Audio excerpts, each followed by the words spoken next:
स्वामी चिदानंद जी। जी राधा राधा। प्रणाम महाराज जी। महाराज जी, मेरा प्रश्न दर्शन से संबंधित है।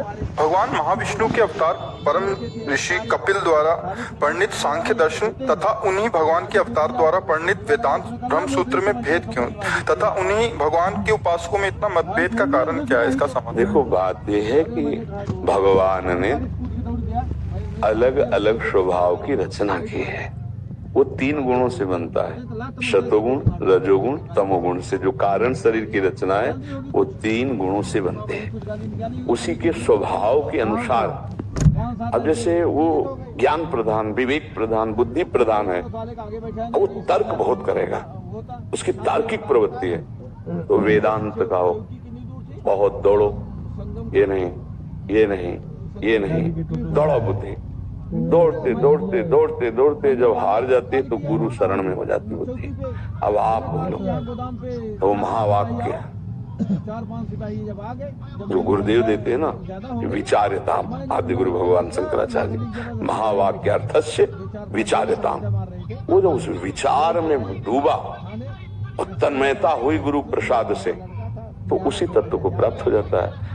अब कोई भाव वाला है, भक्ति मार्ग, कोई क्रिया प्रधान है, कर्मयोग का, कोई ज्ञान प्रधान है, सांख्य योग, वेदांत दर्शन, अष्टांग योग। भगवान ने उपासकों की भिन्न भिन्न रुचि के अनुसार उसी परमात्मा प्राप्ति के लिए भिन्न भिन्न मार्गों का वर्णन कर। अब भिन्न मार्गों से चलने वालों का मत नहीं मिलेगा, लेकिन पहुंचे हुए भिन्न मार्गों से सबका एक ही होगा। रास्ते अलग अलग हैं तो इसलिए हाथ नहीं मिला सकते, सिद्धांतों में भेद होगा, लेकिन जब सब पहुंचेंगे तो वहां एक ही होगा जहां गोता लगेगा। चाहे ज्ञान से जाओ, चाहे भक्ति से जाओ, चाहे योग के द्वारा जाओ।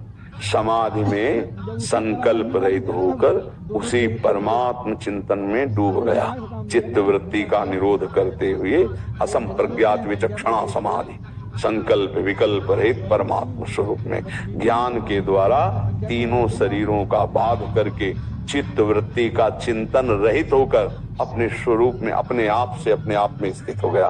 भक्ति के द्वारा चित्त वृत्ति का निरंतर भगवान का चिंतन करते हुए तन्मय होकर मैं का विस्मरण हो गया और भगवत स्वरूप हो गया।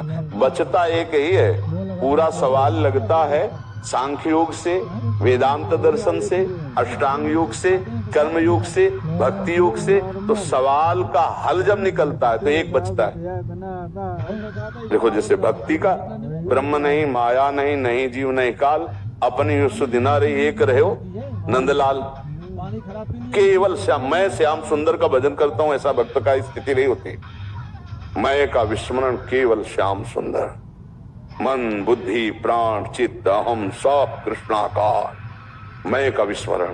ज्ञान में सबका विस्मरण, मैं का स्मरण, केवल मैं। कोई उपाधि नहीं लगी मैं संत हूं, मैं ब्रह्म हूं, मैं, ये केवल साधन मार्ग है। सिद्धावस्था सिर्फ मैं जो है, बस ये इशारा होता सर्वम खलमिदम ब्रह्म, लेकिन सर्वम खलमिदम ये माया में है, केवल ब्रह्म। पहुंचाना हो केवल श्री कृष्ण, केवल ब्रह्म, केवल परमेश्वर।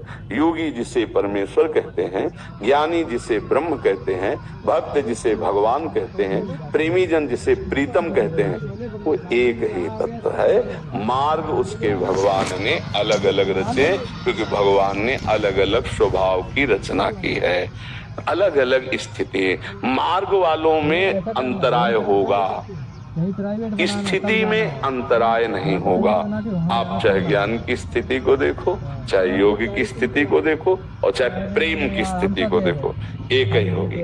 जैसे ब्रह्मभूता प्रसन्नात्मा न शोचति न कांक्षति, यह है ब्रह्मबोध संपन्न महापुरुष की स्थिति।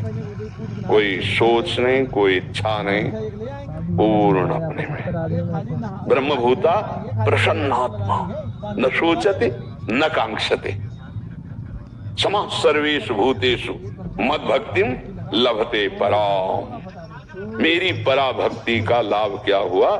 ना कोई सोच है, ना कोई इच्छा है। ब्रह्मभूत की स्थिति क्या है? ना कोई सोच है, ना इच्छा है। गोस्वामी तुलसीदास जी सरल भाषा में भगवत प्राप्त महापुरुष की स्थिति वर्णन करते हैं। जाही न चाही कबहू कछु, तुम सन सहज सनेह, बसहु निरंतरता सुर, सो राउर निज गेह। कभी कोई इच्छा ही नहीं, कोई चाह नहीं। चाह का नाश भगवत प्रेम, तो भगवान हृदय में प्रकाशित है। कुछ नहीं रह गया।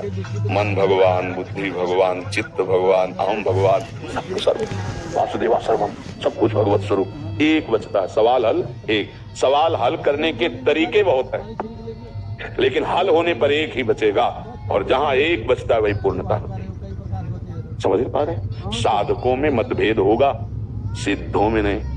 जो अवस्था सिद्ध की है वो एक होगी, ज्ञानी मय में और भक्त उसी मय स्वरूप भगवान में। अपने मय का स्मरण हो गया, अपने का विस्मरण, केवल भगवान का स्मरण। ज्ञानी सबका विस्मरण, केवल मय का स्मरण। अपने आप से अपने आप में स्थिति, वही समाधि अवस्था होती, तुरीय अवस्था। न जागृत, न स्वप्न, न सुषुप्ति, हर समय परमात्मा स्थिति। ये योग की स्थिति है। प्राणों का संयमन करके, चित्त वृत्ति का निरोध करके, मन को एकाग्र करके परमात्मा स्वरूप में स्थित हो गया और सब भूल गया। उसी को तो सवाल कहते, कोई संकल्प विकल्प ले, कोई चिंतन ले, कोई इच्छा ले। ये बात आप सोच रहे प्रभु।